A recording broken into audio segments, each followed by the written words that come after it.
Next one that we're going to cover is one, that we've already covered, and that is the importance of the three elements of truth, love, and power. Truth, love, and power combined. I don't know how to make anything with food. I love food. You can tell I love food, but I'm not good at making anything. I tell people that if I try to boil water, I'll burn it. So I'm really not very gifted. But my wife is good at it. And as you know, in many ingredients in many good foods, there are several ingredients, and if you miss one of them, it doesn't taste the same. It's not as good anymore, right?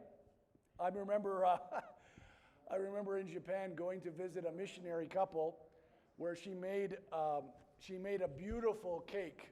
I mean, it was beautiful looking cake with lots of icing on it, and it looked so delicious. So, being the kind of person I was, I took a big piece. And it turned out that she put no sugar in it. She said, after I've taken my massive piece and have it on my plate, she says, oh, by the way, we're healthy here. So when we make cakes, I just put just a very, very little bit of sugar. And I'm telling you, it tasted like cardboard. It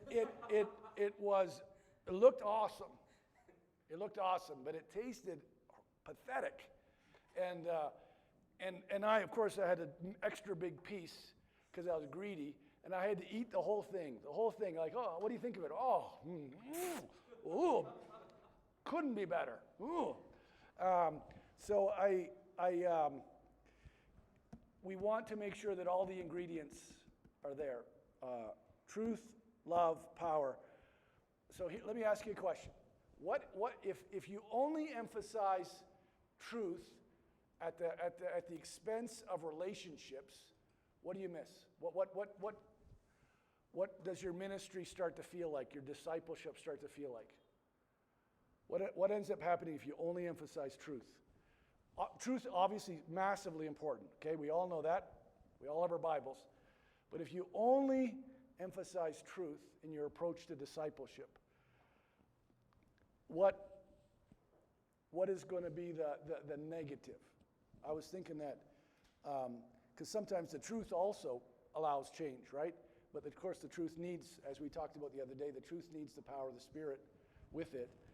That's a good way of saying it, AB. What I wrote down here is mentoring with truth alone gives good direction, but it can be impersonal, where it feels like the program is what matters, the people don't matter that much, okay?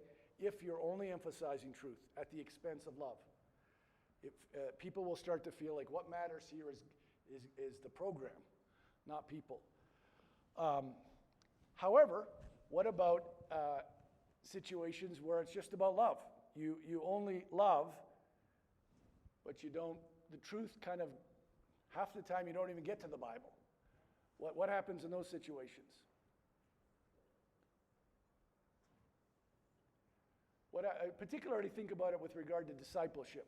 If you're discipling somebody and you're meeting them over coffee, over a meal, or you're going for a walk with them and you're loving them really well, caring for them really well, but there's not a lot of truth in the conversations, what ends up happening to that discipleship? There's only, you're shallow. I love the word shallow. That's exactly right. And the way I put it is that you'll have a relationship with no direction. You're basically walking in a circle. It's like going into a swimming pool and treading water.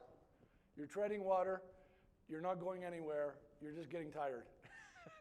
You're not going anywhere because it's the truth that gives you the direction of where you're going to go for transformation. Very good. What about power alone? What about people that are, and this isn't typically in a discipleship, but it's often in the churches, there are churches that it's all about power. What happens when it's just about power? That's what you're always talking about. The Holy Spirit's power. That's what you hear a lot about. And that's emphasized, very important, of course, but that's emphasized at the expense of truth. What happens? well, you'll end up with deception and disillusionment eventually, and you can even end up with heresy. You can end up with heresy. So you want all three together. Okay, we've talked about that before. Number 15. This is just a simple little truth. Just keep it in your mind. What people think is their main problem is rarely their problem. Okay? When people come to you and tell you what they think was wrong with them, usually they're wrong. People are very poor at diagnosing. You know, my wife will tell me, I don't do it that much, but my eldest son will do this sometimes. He studied medicine. He was thinking about becoming a doctor, and then because of a girl he met and because of an opportunity to work for an entrepreneur, he went that way instead of toward. But he studied a little bit of medicine, just enough to make him dangerous. You know, it's like people who know a little bit of Greek. They think they know how to interpret the Bible because they studied 2 years of Greek. You know, they're just enough to be dangerous.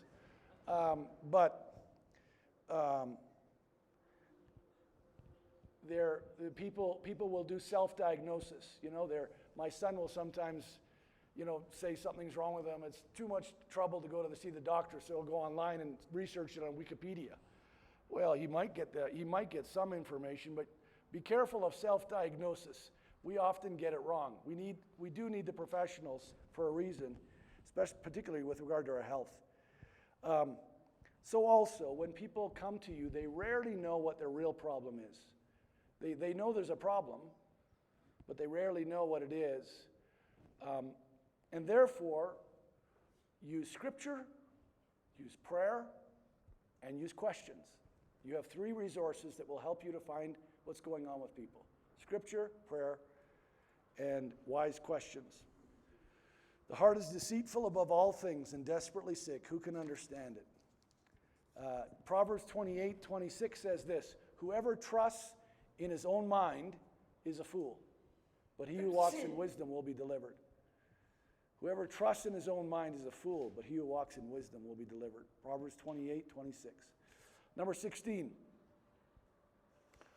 One of the most common issues that people deal with around the world now is busyness, perpetual busyness, which adds stress and strain on relationships and opens up people to dangerous temptations. They say, I have read information on this, that they say someone who is really tired is as dangerous, for example, to drive as somebody who is drunk. Being drunk and being really exhausted and driving is the same. You are the same level of reaction times and stuff, and judgment. Your judgment is impaired. And as we've talked about, we tend to think that the main problem is on the output side, but it's usually a lack of input. And this is the little quote that the man that mentored me used to say. Fretting, do you know what fretting is? Is that a new word to you? Fretting is another word for worry. A person that's fretting, you know, this kind of person, that's fretting, a fretter. He says, fretting, being always anxious, is the futile activity of the one who thinks the problem is overload, when in fact it is undersupply. Fretting is the futile activity of one who thinks the problem is overload, when in reality it is undersupply. Number 17. And we talked about this a little bit as well. Remember that when you are helping people in conflict, bitterness is a very deadly sin. And I already said this, but I think bitterness is the hardest sin to deal with because it feels like justice. It's a perverted form of justice. Listen to this sentence, okay? I think this is an important sentence. The greater the offense taken at another's sin against us, the greater the offense taken at another's sin against us, the greater the likelihood that we will be blind to our sinful response. Okay? The greater the offense taken at another's sin against us, the greater the likelihood that we will be blind to our sinful response. The more offended I am at your sin against me, the more I will not see that I become bitter in response to it. I will be blind to my bitterness. I will actually justify my bitterness. I will think my bitterness is appropriate to that terrible thing that you did. And I will not see the evil of the bitterness. Of course, this leads to several tragic outcomes. If somebody does not deal with bitterness, there are two tragic outcomes that happen. The first one is a bitter person replays the offense over and over in their mind. And by replaying the evil that was done to them over and over and over, what they do is they start to create an alternate reality. What actually happened, what was actually said, they're adding things to the person's eyes. They're making it in a tone that was not in the original conversation. They're adding words that are even worse than were missing in the original conversation. They're adding motives that they don't know anything about. And they replay that horror. They're taking the movie and they're making it worse. And they were playing that movie in their mind so often that after a while, that's what they remember. What they think happened is the thing that they keep replaying. The actual event isn't what they're remembering anymore. Now they're remembering what they've created. That's what happens with bitterness. And even more tragically than that, a bitter person becomes incapable of seeing grace in other people. If you become really bitter towards somebody, you cannot receive anything from them anymore. I had a man in our church that was a key leader in our church, and he became very offended at me about something. And this kind of shows you the kind of person he was. He sat right in the front row, right there in front of the pulpit. So he could have sat anywhere in the church, but he decided to sit right there in front of me. And as soon as he would be engaged, as soon as I got up to preach, he would look down at the floor the whole time. And get people to look at the Bible. He wouldn't look at his Bible. He'd just look at the floor. You know? He could not receive anything from me. He could not receive anything because he was bitter. And eventually he left the church. Eventually he got into serious sin. And so bitterness, my friends, don't play with it. It's a fire that only grows bigger. It doesn't get smaller if you don't deal with it. It gets bigger. Remember yesterday I told you I'd like to talk to you a little bit about the importance of correction. So I'm going to do that a little bit now. This is not the full lesson. The full lesson is an hour and a half, and we don't have time to do it. But let me give you the essential truths that you need to hear. Reproof is like a knife, okay? Reproof is like a knife. It can do great damage. It can do great good. If a doctor takes a knife and cuts into a patient, and there's nurses all around, and there's anesthetic, he can remove terrible things that are killing the person. But if a person takes that same scalpel out on the sidewalk, outside the hospital, and cuts down a person's chest, he'll kill him. There's a way of reproving and correcting people that is harmful, and there's a way of reproving and correcting people that is helpful.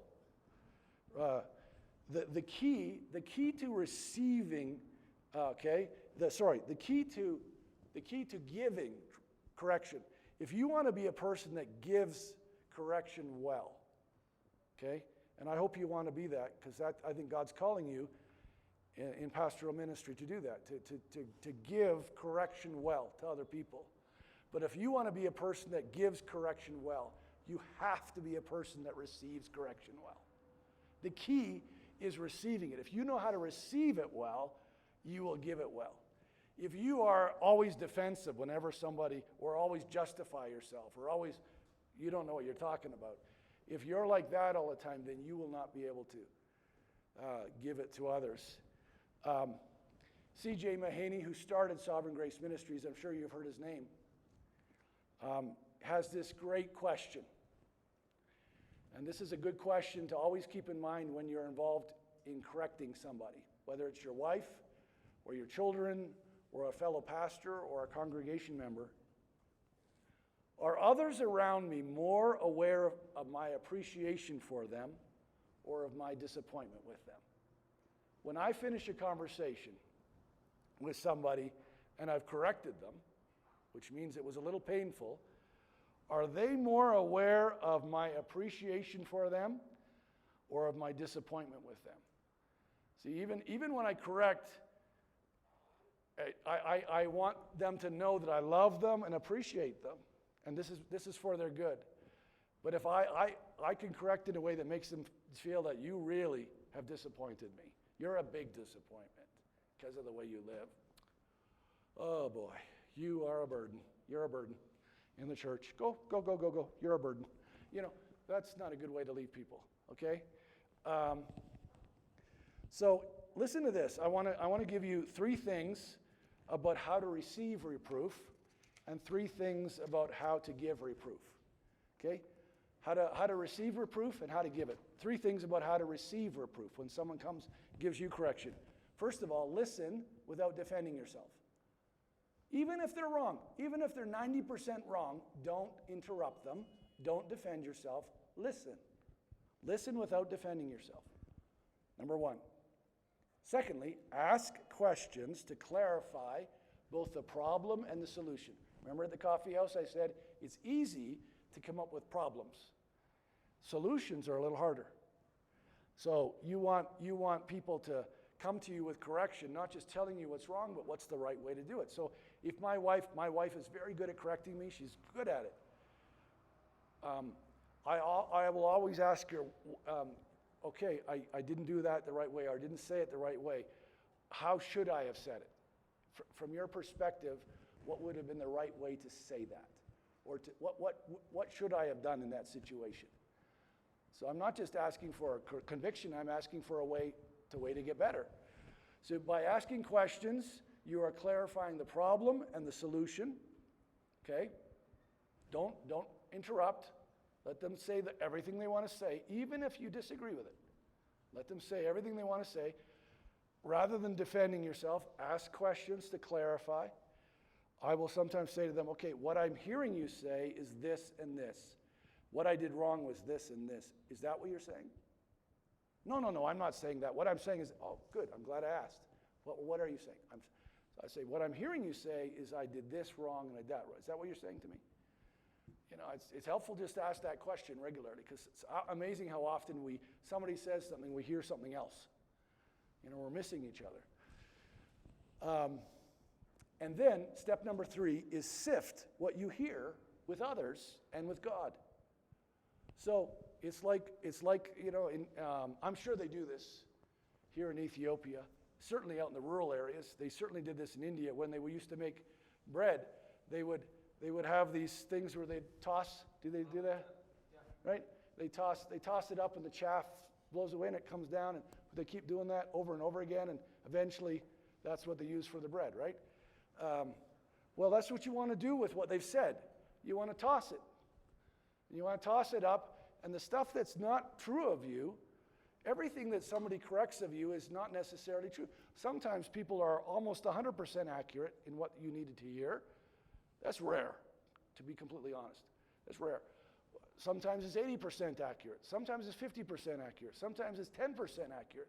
But I want to take the kernel of truth out and let the rest fly away. But I want to make sure I take all the wheat with me, and the chaff can go out.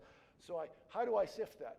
Well, I invite other people. I said, George said that when I did this and this in that situation, I was talking too much. I wasn't understanding what they were saying.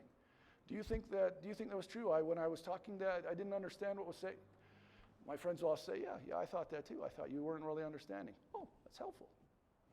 Or they'd say, no, I think you got it. I don't know what they're saying. Well, it's interesting. So and then pray about it, and the sifting, and when you sift it, you come away with a correction. Sometimes you take the whole thing, sometimes you take just a little bit of it. Okay? So when you don't defend at the front end, when someone corrects you and you don't defend the lack of defense doesn't mean you're agreeing with them. It just means you're letting them say what they want to say. It's a humbly way of letting people talk to you. Okay? That's how to receive reproof, receive correction. Now, this is how to give correction. This is probably even more important. How to give correction well depends. So sometimes I will say to the person, let me think about that, and I'll get back to you. And I think sometimes I do that exact thing. Other people, like for example, sometimes I've been reproved by an enemy. The enemy he's not for me. He just wants to hammer me, wants to make me feel bad. But even though he wants to make me feel bad and he doesn't love me, he still said some helpful things. So I don't go back to him. I just learned from what he said. But because he doesn't care. He thinks he's all right, and he's partially wrong. But yes, I do go back to some people. If I feel like they're in good faith, trying to help me, particularly, for example, my wife. When my wife's correcting me, I will go back to her and say, now you said this and this and this, and I've thought about it, and that was very helpful. Thank you. Now, she was correcting me the other day, like I told you a while back, where she said, the reason that your schedule is always full, Tim, is because you define yourself that way. You think that you're more important. Your value is tied to how busy your schedule is. That's why it's not really a matter of how well you organize your time. That's not the real issue. The real issue is that you get a sense of meaning from having a busy schedule. She says that's a problem. You define yourself in a way that the Bible doesn't define you. Well, that's a correction. And I went back to her and I said, that was very helpful. That's a good insight into my heart, and I want to deal with it. How can I deal with it? How do you think I can deal with this? Because I don't know. I haven't done a very good job dealing with it for most of my life. I need help. How do you think I can deal with that? So that's what I did. I went back to her and we talked, and one of the things she says is that you start every year with a good schedule, and by the time you get halfway through the year, you have a crazy schedule again. So why does it always go from a good schedule to a crazy schedule? Why can't you just keep a good schedule? And she says, I think it's because you find meaning from adding people. She says, I think it's more, she says, I think partly it's that you love people and you want to help them. But she says, I think there's something else there that's not good that you need to think about. And as soon as she said that, I agreed. I didn't need to ask anybody else. I agreed with her. I said, yeah, that has the ring of truth to it. So, yeah. Yes. So here, let me give you an example of how I dealt with that recently. So about 6 months ago, maybe a year ago, most pastors had to figure out how to guide their church through COVID. And some people wanted you to just forget, this is all just a conspiracy. There's no such thing as COVID. This is nonsense. The government is doing overreach. None of us, they're controlling the church. So there's a group of people that believe that. If you had asked me at the beginning of COVID what percentage I expected would be in that, I would have told you 10%. It actually ended up being 30% of the church, more than I thought. On the other side, there's people like, we're not doing enough. This is dangerous. It's going to kill us. We shouldn't be meeting. We should just be meeting online for the next 5 years until it's gone by. We should be wearing hazmat suits around us, not masks. Masks aren't enough, and don't come close. Don't come any closer. You're carrying a plague, maybe, and you could kill my whole family. So that's the other side. I thought that would be 10%. No, that was 30%. So we had 30% over here, 30% over here, and about 40% were kind of in the middle. So I remember there was one day, and it was interesting because it happened on one day. I had one of the guys from this is all a conspiracy, the government is trying to control us side. Good guy, but on that side, and he called me and he said, what is the pastor doing here? What are you guys doing? And he corrected me. And he just talked for 25 minutes about all the wrong, gave me his whole philosophy of how to come at this, which I was very aware of. And and was correcting me and was even implying that we were cowards. We didn't have the faith and the courage to stand up to the government, etc. And I let him speak. I didn't interrupt him. He was calling into question my integrity, Timon's integrity, and our senior pastor's integrity, that we were cowardly. We were making decisions based on fear, not based on faith. I listened to him. I didn't agree with most of what he was saying, but I listened to him. I asked him questions. He was attacking his own pastor's character. I didn't say anything. I listened to him. We talked for half an hour. And then at the very end of the conversation, I said, well, thank you so much for calling. I appreciate you taking the time to call. I know you called because you're concerned. This matters to you. Now I have you've done a lot of correction for me in this call. I have a little correction for you too. I have a little correction for you too. You assumed everything that you said to me. You just assumed that we hadn't thought of any of these things that you just talked to me about. You just assumed that we were out to lunch and we were making a call. And I said, you didn't ask me any questions at all. You just told me, you just talked to me about the things that needed. You didn't ask me any questions. You just assumed that we made the worst possible decision. And I said, you know why you did that? Because you were a proud man. That's what I said to him. You're a proud man. Because you're a proud man, you did not come at this conversation humbly. But I love you. But I was very humble with him the whole time. Now you might not be able to do that in this culture. You'd have to. I'm the old guy.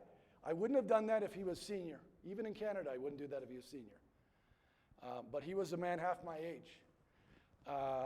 And I'm the old guy in the church now, the old pastor. I can do that. I'm old. Old guys can get away with stuff. But I said that to him. I just said, you did that because of arrogance on your part, and you need to think about that. So he left with his tail between his legs at the end of that conversation. Then I got another man who is a big businessman in our church, has lots of money, very successful. He's older than me, 10 years older than me. And he came with the exact opposite. Same day, he called. It was very interesting. Same day. Exact opposite. Don't we believe in Romans 13 where we're supposed to be following the authorities? Why are we doing this, and this? You say you believe the Bible, but you're not following the Bible. Blah, blah, blah, blah, blah. And it was almost exactly the same as what this other guy did, except it was on the other side. Okay? I did the same thing. I listened to him, asked him questions, tried to understand what he was saying, blah, blah, blah. Then at the end of it, I said to him, well, thank you so much for calling and letting me know. I have a little comment to make to you too, though. And now he was older. It wasn't a younger man. So I said, it would have been nice when you called me if you had asked a few questions. Because if you had asked a few questions, you would have found out that we weren't quite as stupid as you think we are. We thought about a lot of these things more than you thought, but you didn't ask any questions. You just assumed that we didn't think of any of those things. And I said, you know what?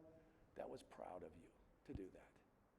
You see, now he was an older man, but I said, you were just assuming a little bit too much, and that's a little bit of pride in you. And I said his name. I said, as your pastor, I want you to think about that. I said, I appreciate the call, but the way you came at the call lacked humility. So that's what I did, you see? Now, whether you can have that kind of conversation when you're young, whether you can have that kind of conversation in Ethiopia, I don't know. You've got to figure out a way of applying the Bible. This has been a great challenge all through the centuries. We've got to figure out a way to apply God's truth at the age that I'm in, with the people that I'm part of, and what the culture will allow. It doesn't mean that the culture determines everything, but you have to work within your culture or you just blow things up. But that's the way I handled that. I disagreed with both of them, It happened in the same day. That was the interesting part. And they did it exactly the same way. One was a young man about 30. The other man was a man 70. And that's the way I handled it. I listened, I talked to them. And both of those men, I've had a lot of input into their life. Both of those men, I've been with them in crisis. So I would say, here's the thing that you would have to know about me. Is I had in a sense, money in the bank in that relationship. I had invested in those relationships, so therefore, I could get away with giving a little bit of correction in a way that someone that didn't have that relationship couldn't. And it's interesting, they both took it.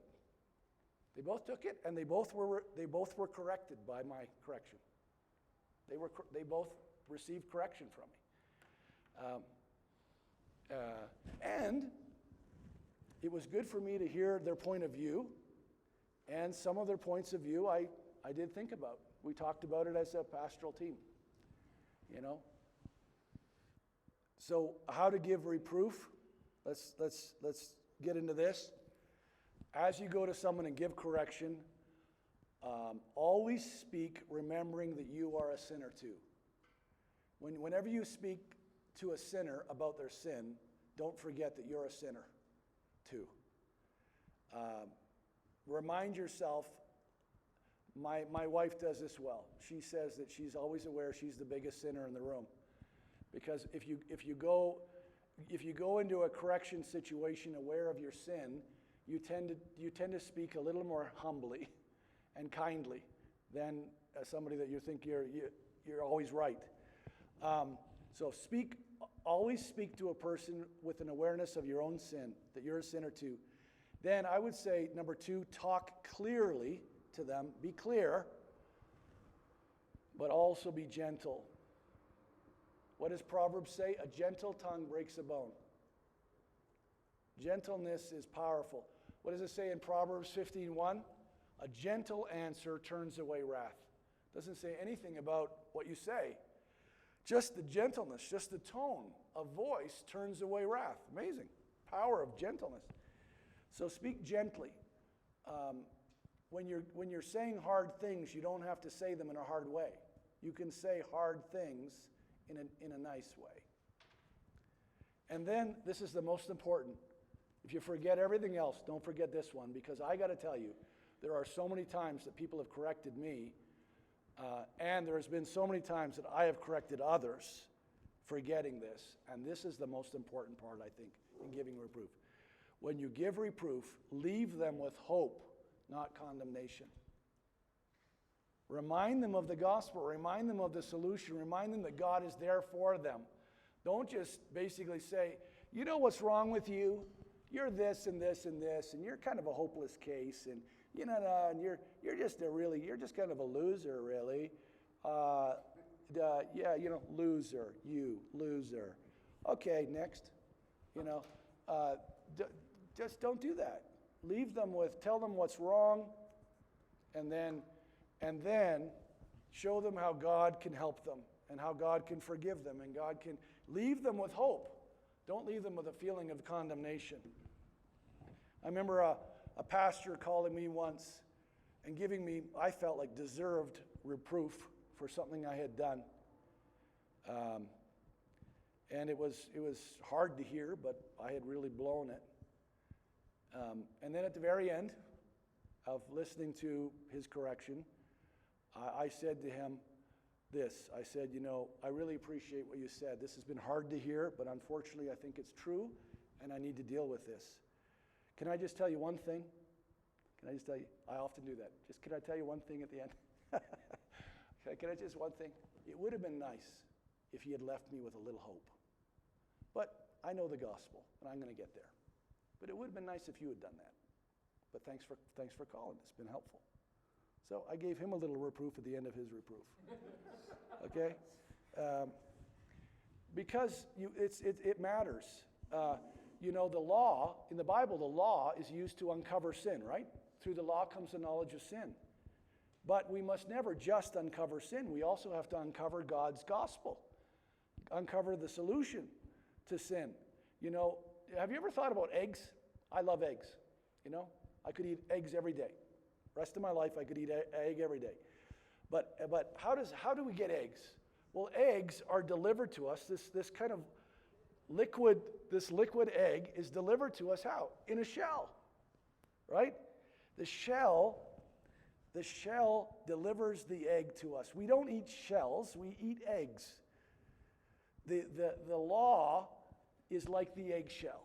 It brings us, it delivers what we need, but what we need is the egg. We need the gospel.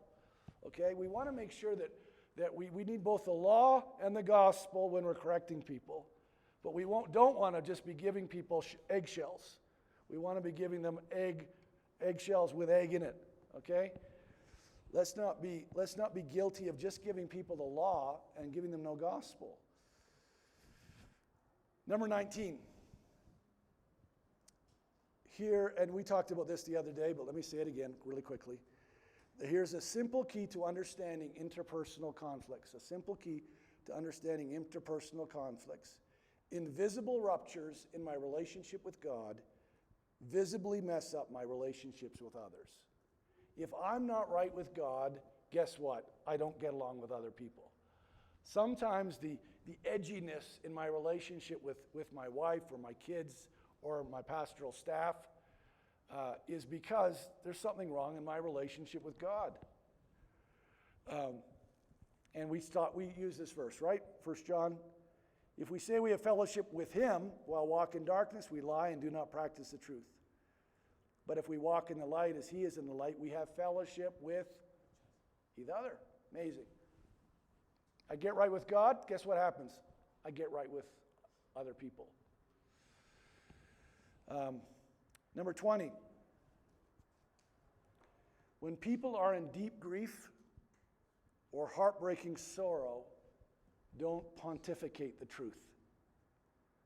And don't even try to cheer them up. When people are in deep sorrow, don't try to cheer people up who are in deep sorrow. Just weep with them. Scripture says, weep with those who weep. When someone has suffered the death of a child, or the loss of someone in their family, or have gone through devastating loss of a business, just go be with them and weep with them. I remember years ago, my family was very close to another family in India, and this other family had a daughter that was close to my sister, and she was a beautiful girl, and not just beautiful externally, she was a beautiful person. She loved Jesus. She was just a wonderful person. And unfortunately, she got into a serious car accident and was killed when she was about 20. And at that time, during all that terrible grief, they never got over it. The parents never got fully over that ever. But I remember my dad telling me that the other family, the husband was one of my dad's best friends. They spent years together, working together in India. He said to me, during that time where Catherine died, one of the most comforting words we got was a little note from somebody in the other side of the ocean. And basically all they said is, heard the news, we're devastated. And so put their name. That's all they said. Heard the news about Catherine, we're devastated. That's all they said. Didn't give any, but God works all things for good, or don't you worry, God's sometimes just at the moment of deep grief, what a person needs is just your presence and just you to weep with them. That was the part. The Job's friends were not so good they weren't very good friends to Job for most of the book, but they were doing well when they just sat with him and didn't say anything. Proverbs 25:20, whoever sings songs to a heavy heart is like one who takes off a garment on a cold day, and like vinegar on soda. Whoever sings songs to a heavy heart is like one who takes off a garment on a cold day and like vinegar on soda. That's Proverbs 25:20. Truth is not always what is needed for the sorrowing. Eventually they need truth, of course they do, eventually. But often what is needed at the moment of crushing grief is just someone to show compassion and presence with them. Number 21, our tone of voice often communicates as much as the content we communicate. We've said this, let's say it again. I remember doing a series on Galatians years ago. It was a life-changing series for me. I don't know about the congregation, but for me, there's some things that I've never recovered from that series. The relationship between law and grace, I felt like it was such a helpful series for me. But I remember at one point in the series, I was doing a section of Galatians that was all about grace, the grace of God. And I preached my heart out. And then a good friend of mine in the church, good friend, one of my best friends, came forward. He said, "Tim, that was a great message on grace. The content was outstanding." He said, "But you know what, Tim? The tone was law." He said, the content was about grace, but the tone was law. And that was a very helpful comment to me. If you call me and you say, "Tim," and I say, "What?" Or you call me and I say, "What?" Same word, but conveys a little bit something different. If I'm talking all about the grace of Jesus, and God loves you, and he cares about you, and he wants, and he'll do anything for you, you're going to think, "Whoa, I don't know what to believe." Do I believe the words? Do I believe the angry face? We can do that. I'll tell you, the place I've done that the most is when I discipline my children. When they were younger, I remember a time where I was at the table and my daughter spoke a little disrespectfully. I was saying this to Brian and Julia the other day. Didn't happen very often because respect was a big deal in our family. We taught our kids to be respectful. So disrespect was not tolerated. But she had a little bit of an attitude in something she said to me at the table. And it was when all four of our kids were still there, young, in their teens. And so I corrected my daughter right away for the attitude that she showed, okay? So she's had attitude. Remember, she's got an attitude. And I'm correcting her at the table. And then after I finish talking for 3 minutes, 4 minutes, whatever, there's kind of complete silence, awkward silence at the table. And then my eldest son gets a little teary-eyed. My son does not get teary-eyed very often. He's a pretty steady guy. So his personality is not like me. He's more like his mother this way. He's steady. And he gets a little teary-eyed and he says, "Dad, that lacked grace. That lacked grace." And what he was saying was, you're correcting an attitude about disrespect and you're speaking to the issue of disrespect in a disrespectful way. How does that make anything better? How does disrespect make? It's like what I said to you the other day, the woman that says, "I'm so angry about my husband who's always angry." Well, do you hear yourself? So later on, I asked my wife. I said, did you agree with Andrew there? And she said, "Yes, I did." And this is what she said to me, "Because the rest of us saw your face, you did not see your face." She said, "Your face was angry. You didn't think you were angry." I said, "I wasn't angry." She said, "Well, you forgot to tell your face that you're not angry."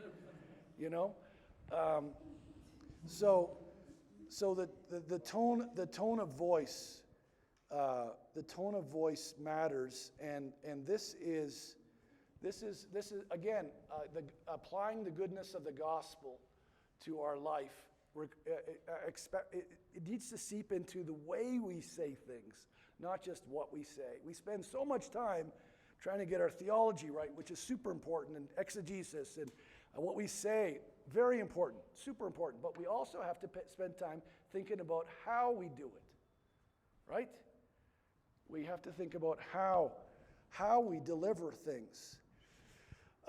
Okay, 22, we're getting near the end here. Only 2 more. 22. I don't know if this is common in Ethiopia. You probably have another word that's used, but in a North American context, people often talk about being hurt by somebody. That was hurtful. You hurt me. And they're talking about the way somebody else's sin affects them. That was hurtful. So I like to remind people that the word hurt has 2 parts to it. Part of it is pain, and part of it is anger. Now, pain, the way you deal with pain is forgiveness. And the way you deal with anger is repentance. So there really is only 2. I'm not saying it's simple. Don't hear me this, because I know dealing with sin is complex. But the real bottom line solution is simple. It's not complicated. When somebody sins against me, I forgive them. That's what God calls me to do. When I sin against somebody else, I repent. Repentance or forgiveness, that's it. It's not complicated. Okay? So, just keep those 2 things in mind. Whenever you're dealing with sin, you don't ask people to repent for things that they need to forgive, and you don't ask people to forgive things that they need to repent of. You need to distinguish those 2. And sometimes people use words like hurt that combine them and make it complicated, And you have to find out, when you're saying hurt, what do you mean by that? Are you talking about pain here? Or are you talking about your anger? Or are you talking about both? Maybe it needs both, okay? Lastly, 2 issues to look at when counseling others. When you're counseling others, don't just listen to the words. You want to understand desires, and you also want to understand beliefs, okay? So let me address both of those. So when you're talking about issues, you want to understand the desires that are at work behind the situation, because that's a big deal. And you also want to address the what is being believed behind what is being said. So think about the desires underneath conflict. So much of human interaction is not really about conveying information. So much of human interaction is not really about helping people. So much of human interaction is about making impressions. So often when we talk to others, we're really trying to impress them in some way. Look how intelligent I am. Look how much I know. Look at all the insight I have into spiritual renewal. Aren't I brilliant? I hope you all understand what a brilliant person you're dealing with here. You see, so often our communication is more about making an impression on others than it is about conveying helpful things. What I'm saying when I say that is, so the content, hopefully you found the content of this week good, because I think it's been helpful to me over the years. But underneath it, I could be having a lot of bad desires. That I came to Ethiopia so that a whole bunch of new people could think I'm amazing. It's all about me. The content isn't about me, but my desires could be all about me. Okay? You have to understand that so often we are craving something. We are wanting something. And we're seeking praise, we're seeking comfort, we're seeking control. James 4, 1 and 2, what causes fights and quarrels among you? Don't they come from your desires that battle within you? You want something, but you don't get it. A good example of this is I remember a time a few years ago where I had a very busy day. Most of my mentoring these days is over Zoom. So I do meet some people in person, but I save so much time by not driving to people now. I can just meet with someone, take a break for 20 minutes, and boom, be on another call again. And I can fit in a lot of calls that way because I don't have to waste my time driving around. But back several years ago when I mentored guys, I spent probably 4 hours a day driving to different guys. So I had a full day. I'd met with a whole bunch of men. I had done a lot of driving through Toronto, rush hour traffic. It's exhausting. And I was coming down the road, and I'm not consciously thinking this, but I realize later now as I think about what happened in this conflict, what I'm thinking into my mind was, finally I'm almost home. Can't wait to get in the door and go to my office, my little refuge, and sit on my thing and just read the news on my laptop, or just sit and just let, for 25 minutes, just decompress. Whew. This is what I'm thinking. I'm not saying it to myself, this is what I'm thinking. Meanwhile, my wife's at home with 4 young children, and she's on the phone with our internet cable provider, Rogers Internet, big company in Canada.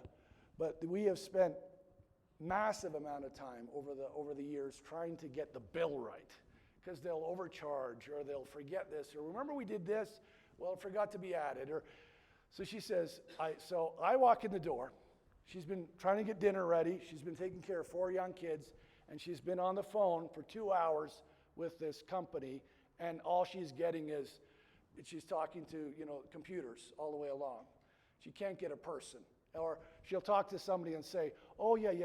Well, just a moment, Mrs. Kerr. I'll put you on hold, and I'll get somebody for you, and then you're listening to elevator music for the next 20 minutes. So she's been doing that for 2 hours.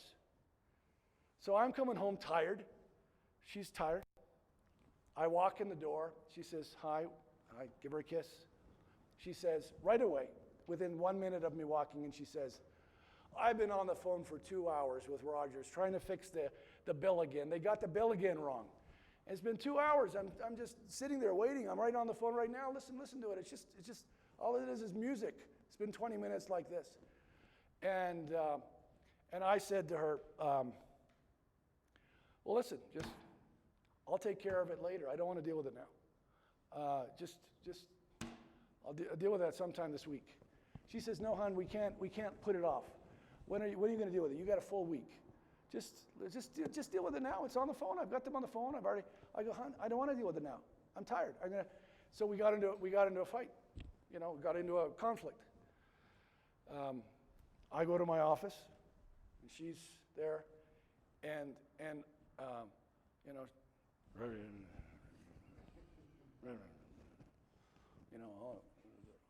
all I said to her was, I just to do it later. What's wrong with doing it later? You can do it later. Why can't we do it later?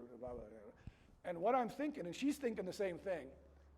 But what we're rehearsing to ourselves, what she's telling herself, and what I'm telling myself is the problem that caused the conflict is Rogers and how to deal with Rogers.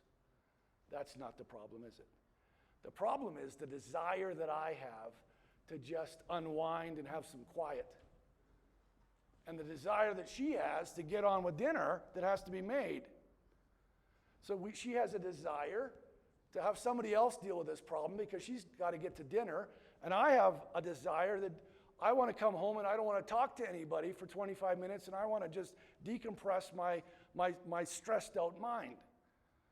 That's why we had the conflict.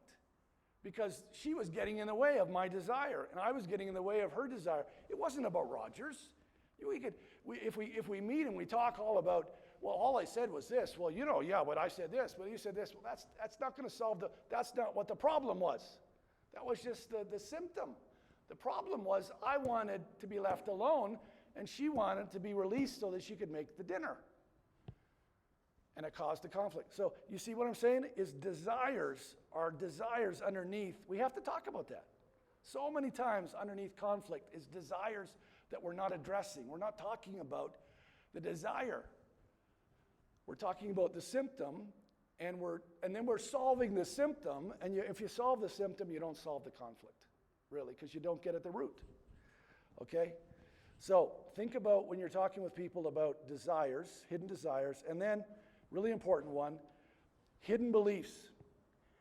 Think about the hidden beliefs that are underneath doubt. Let me show you this, because I think it's a really, really interesting truth. Look at Hebrews 3, 12 to 13 for a moment. Open your Bibles. Hebrews 3, 12 to 13. Okay, so now look at this. You're going to find this interesting, okay? Notice that the end result is falling away from the living God. Falling away. Okay? So basically apostasy. Someone falling away from God. Okay, now these two verses tell us how that happens. How eventually someone falls away from God. Okay? Now, what is the thing that comes immediately before falling away? In verse 12. No, even before that. Unbelieving heart. Okay? So you have an unbelieving heart. So an unbelieving heart precedes falling away from the living God. Okay, now look at verse 13 and find the two things that precede that. What are the things, what precedes, Vicky, what precedes the unbelieving heart? Hardness, okay? Hardness of heart. So before somebody is unbelieving, they have a hardening first, okay? Now, what is it that produces the hardening? Deceitfulness of sin.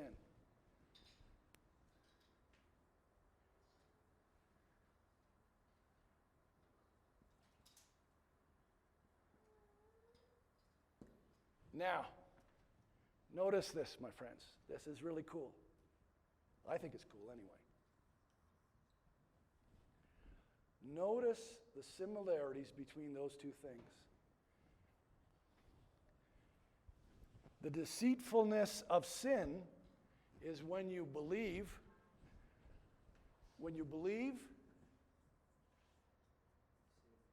the wrong things. You believe the wrong thing. Okay? That's what the deceitfulness of sin does. It gets you to believe the wrong thing. It's deceiving you. What does unbelief do? Unbelief is where you doubt the right thing.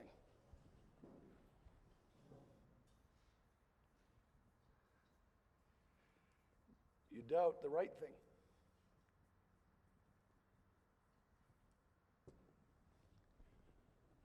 So, my friends, this is the amazing principle of this verse. Underneath doubt is belief. Behind every doubt is belief. Doubt is not something that just exists in a vacuum. When people doubt things, the reason that some of you, I don't know you well enough, I haven't been here long enough. I haven't hardly talked theology with any of you. I don't really know where any of you are at theologically, but I can tell you for absolute fact that if you have some real doubts about certain elements of theology, it's not just there.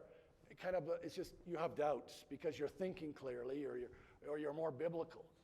You have doubts because you have strong beliefs. You cannot believe A because deep in your heart you believe not A. You cannot believe up because you believe in your heart down. You know what I'm saying? If I'm absolutely convinced that this is true, then no matter how many arguments you give me about the opposite, I will never be able to believe it because I've already believed what is contrary to it. You see? Behind every doubt is belief. And I don't know if you've read the book, The Reason for God by Tim Keller, but it is a brilliant example of presuppositional apologetics, where over and over and over again, he is unmasking people's beliefs underneath their doubts. Just wanted to leave you with that, is that when you're dealing with people, you want to be thinking about the desires that are underneath what's going on.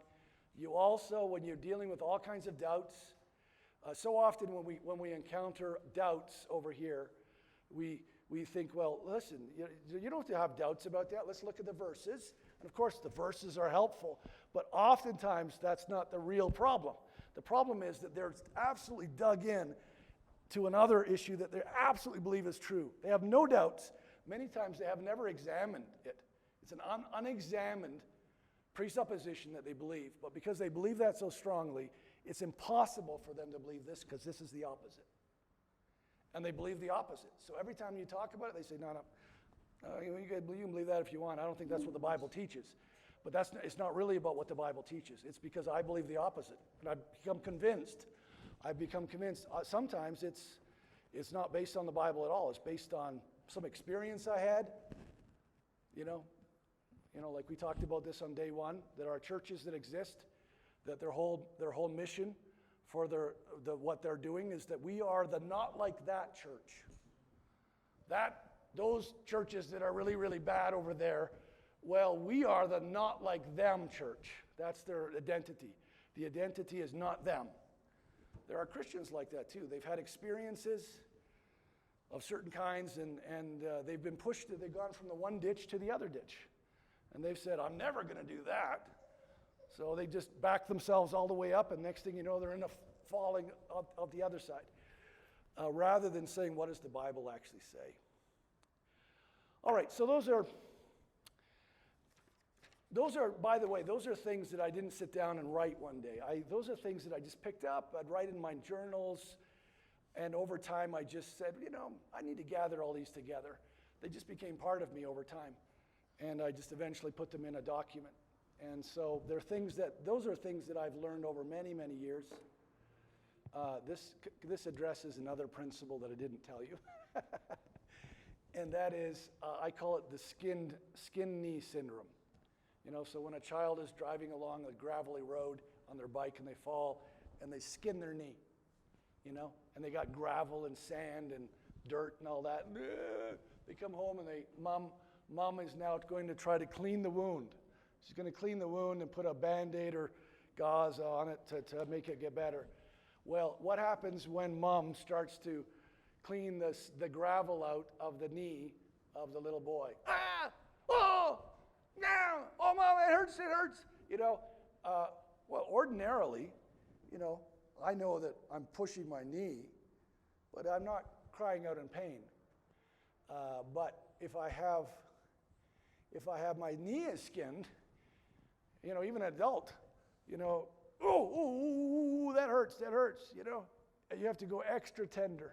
So I feel like we have to be aware, and AB, sometimes I think we're not aware. So we live in a sinful world. We're not self-aware often, and we're often not aware of other people.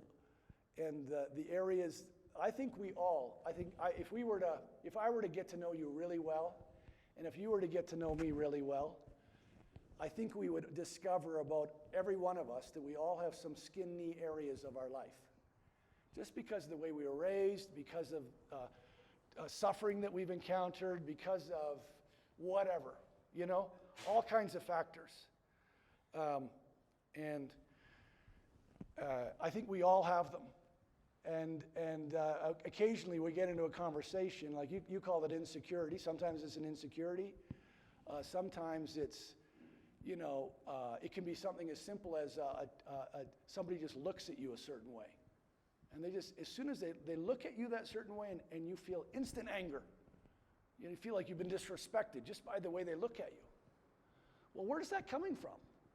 That's not coming from the encounter you're having right now. That's coming from somewhere else.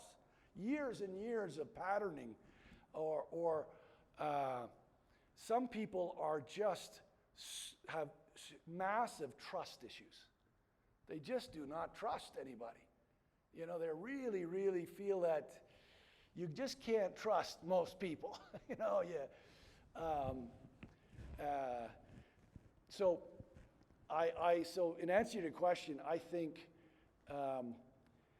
if we are aware of people's skin knee areas, then what does a mother do when she's dealing with her boy who's got gravel and blood in his knee? She's very gentle and careful. Okay, sorry, I'm trying to be careful. I know it hurts. I'm being careful. She doesn't just say, stop crying. You know, she doesn't say that. A mother says, I know this hurts. I'm being careful. I'm sorry it hurts. You know, but you are careful with the skin knee areas. You still try to cleanse it. You still try to deal with it. You don't just ignore it and let it get infected, but you are gentle. If you know about other people's skin knee areas, if you know about your own, you can deal with each other more gently. So I would say that's the answer. Again, it's a manner thing. It's not so much what you say, it's the manner, it's the way you come at it matters. Well, I prefer the route of, thank you for sharing this, let me think about it and get back to you. Because I think that gives you a little more chance to frame your answer well. Our on-the-spot answers are usually not very well constructed. And they often have emotion in them that we regret later. But I would say a general principle, AB, is that you said, just trying to kind of explain yours. I have found that when someone is emotional, they're coming at a situation emotionally, rational explanations do not work, even if they make complete sense. An example of this is I'm facing this tomorrow. I told you that I hate airports. Airports give me the willies, okay? And I'm going to have to face 3 airports before I get to Toronto. Addis, Paris, and Toronto. 3 monsters coming my way, I know, it's crazy. I know rationally that there's nothing wrong with airports. They're just the buildings where you get on the planes. Get with it, Tim. Pull yourself together, man. It's just, but you can come with me on my trip, and you can give me all the rational reasons of why there's no reason for me to feel this anxiety. And everything you can say is true, and it will not help me. Because my anxiety about airports, like I said, I don't care about planes. Once I get on the plane, I'm fine. It's airports that I hate. Is because my view of airports is tied to so many things in my past. And it's visceral and emotional. So what I found that really helped me this trip was getting people to pray with me and me praying about it. And I found I had more peace this trip than I think I ever remember having in an airport in my life. I felt like there was significant breakthrough. I use that example just because I know in my own life somebody just kind of telling me that the rational thing that I need to hear right there isn't the real issue. So I feel like it rarely is giving the rational argument to somebody that's emotional going to help the situation. When people are wrapped up in an emotional response to something, there's other things that work there. It's like trying to talk sense to somebody that's really angry. It doesn't matter how sensible you are; they're not listening to you because they're angry.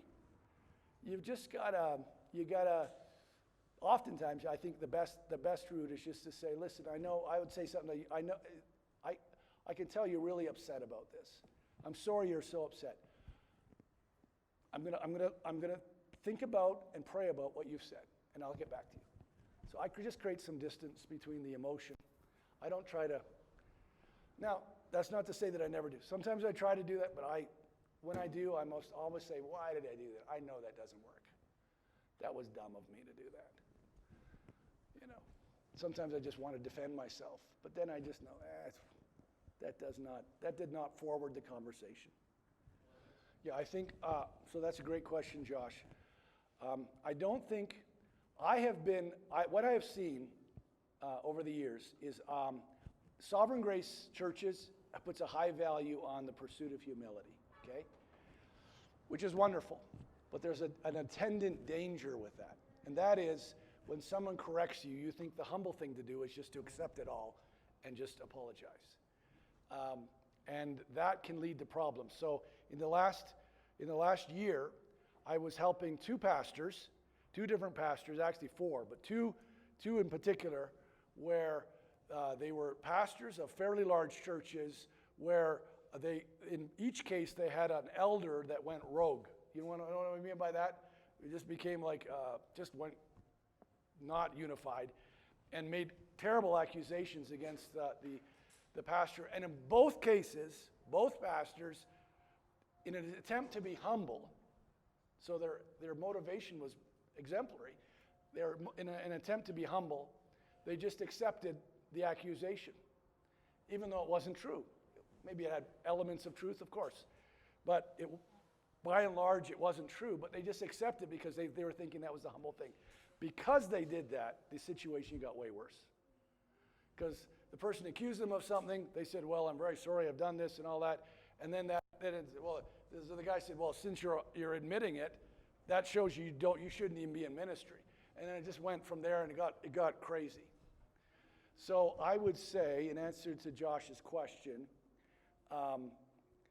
be very careful about, and my wife has, again, this has been a correction of my wife toward me over the years in our church. She has said, Tim, you accept blame for things too readily. You just people will say something about you, and you just apologize, and she says she's often felt that I have apologized to people in our church about things that weren't true of me. And they go away feeling like, well, that just proves that I was right and he needed to apologize. And she felt like that wasn't true at all. But I was trying to be humble, but but it wasn't wise. It might be humble, but it's not wise. So how to apologize? I think the best way to apologize, and this is not overtly biblical, so you have to just take this with a grain of salt. I hope it's wise. Is I try not to say, when I'm dealing with my own sin, I try not to say, I'm sorry. I don't use that language. I say, I was wrong. I use the terminology of being wrong. Sorry has the idea that I'm kind of sorry that you feel bad about life, and I'm sorry. It's not really taking responsibility. So if I feel like I've done something wrong, then I want to apologize. So I had an issue in our elder team, in our leadership team, about a year ago, where about half of the elder team, I really felt they were doing something wrong. And I accused them of doing something wrong. And I was convinced I was right. I was convinced I was right for 6 months. And even to this day, I feel like parts of what I said had wisdom in them. But that's a separate issue.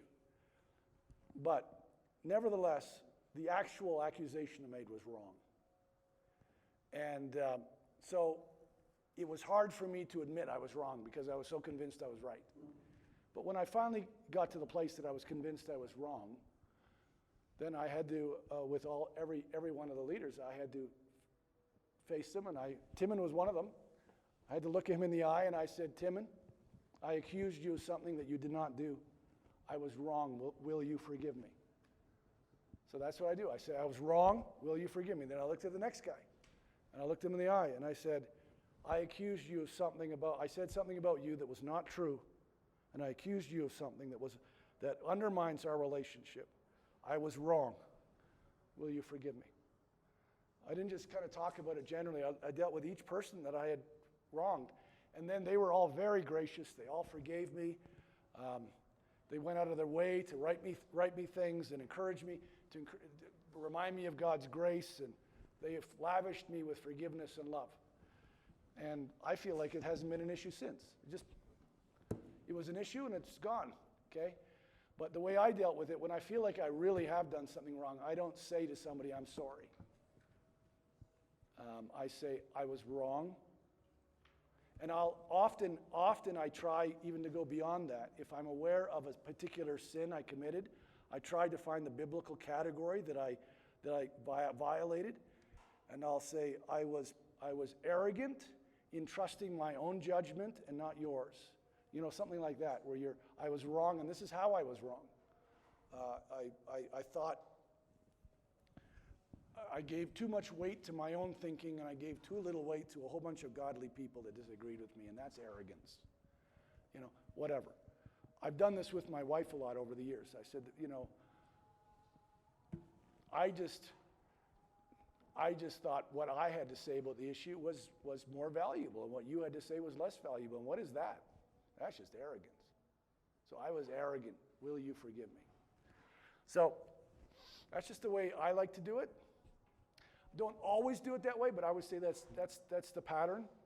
But if somebody's correcting me, and I'm not even sure whether I'm blindsided by it. I'm not even sure if they're right or wrong, or maybe a little bit. I might feel attacked. Then I'll say something like, "I'm sorry." I'll use the word "sorry" there. "I'm sorry that you feel that you've been so troubled by this," or "I'm sorry that this has been such a burden that you've carried." Like I had a guy come up to me, I don't know, 3 months ago. One of the young men in our church came up to me, he said, "Can I talk to you, Pastor Tim?" I said, "Yeah, sure." So we sat down, and he says, "You know when you talked to me 3 years ago about discipleship?" I said, "Yeah, I remember that." He says, and you, before you asked me to do something before you'd meet with me?" I said, yeah, I think I remember that, you know. He said, "I've been angry with you ever since. I've been bitter against you, and I'm asking for your forgiveness for the bitterness." I said to him, "Oh, wow, I had no idea you were bitter at me. You know, I didn't know that." And I thought about the conversation. Like, honestly, I'd forgotten it, but he reminded me what we had said and all that. And I thought to myself, you know what? If he sat down with me today, I would tell him exactly the same thing. I wouldn't change a word. I think I handled it exactly right. I didn't say that to him, but I'm not going to apologize for what I said to him, because I think I said the right thing to him. The fact that he took it the wrong way and got angry, I'm sorry to hear that. So I said to him, "Well, hey, I'm really sorry that you've been bitter all this time. I'm so glad you came forward. Let me pray with you."